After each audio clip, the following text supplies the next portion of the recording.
Ciao amiche ed amici, volete sapere come fare questo calzone e cuocerlo come in pizzeria con il metodo padella grill, cioè il metodo combo? Lasciate un bel like, iscrivetevi al canale e seguite il video fino alla fine per sapere come fare.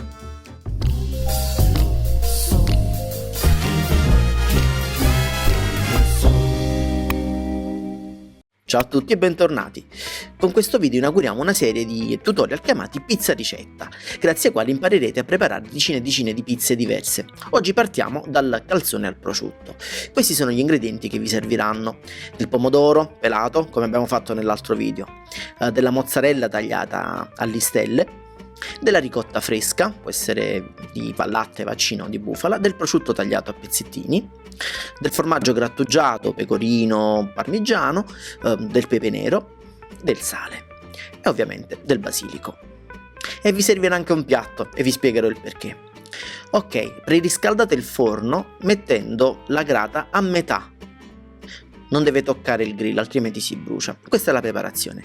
Prendete la ricotta e mescolatela con un paio di cucchiai, 2-3 cucchiai di pomodoro. Questo è importante, va preparato prima l'imbottitura, perché se la prepariamo al momento rischiamo di bruciare la pizza e rischiamo soprattutto di renderla più umida. Aggiungete una parte della mozzarella tagliuzzandola, mescolatela, continuate a mescolarla. Dopodiché aggiungete il prosciutto, continuate sempre a mescolare e aggiungete poi ad un certo punto il formaggio grattugiato. Vedete? Deve assumere questo tipo di consistenza, non deve essere troppo bagnato, altrimenti impiegherà tanto a cuocere. Quindi continuate a girare, aggiungete poi il pepe, se vi piace ovviamente, se vi dà fastidio non lo aggiungete, mescolate e poi infine aggiungete il sale, mescolate e voilà. Io qui ho aggiunto un altro po' di pomodoro perché mi piaceva più rosso, però notate che non è mai liquido, è sempre bello denso. Lasciatelo riposare per una mezz'oretta e sarà così, sarà pronto per far parte della pizza. Allora, prendete l'impasto e stendetelo come vi ho già spiegato negli altri video. A questo punto inizia la parte più importante, poiché è difficile fare questo lavoro sulla padella, vi servirà un piatto. Quindi prendete il disco, posatelo sul piatto, dopodiché inizierete a farcirlo. Prendete la farcitura, la stendete per bene su un solo lato, ok?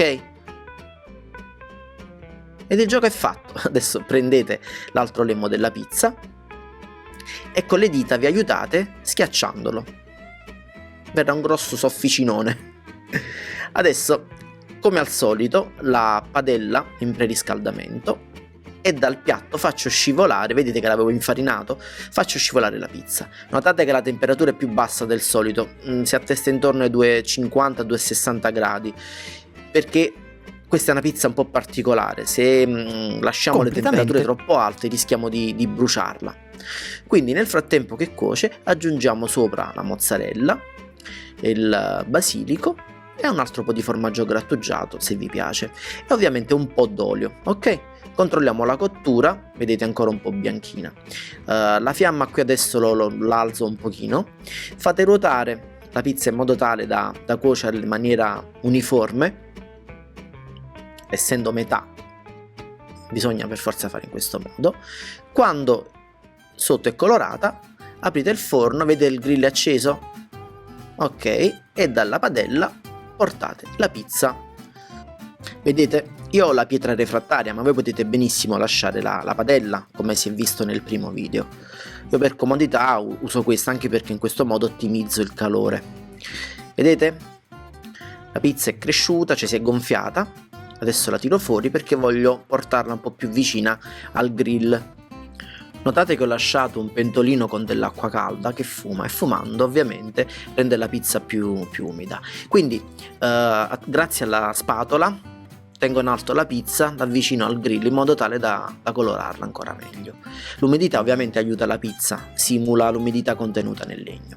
A cottura terminata aggiungo così un po' di basilico fresco, aggiungo un po' d'olio ed eccola in tutto il suo splendore. Tagliamo, vediamo il suo interno, vedete?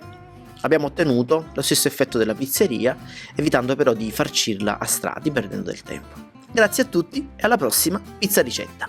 We want to eat pizza. The room for pizza is always there. But your eyes are wide open for pizza.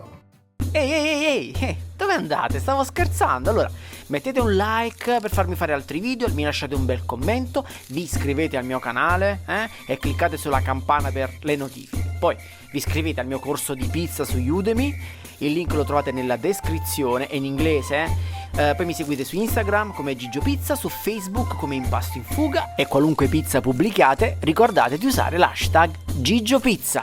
Ciao e alla prossima!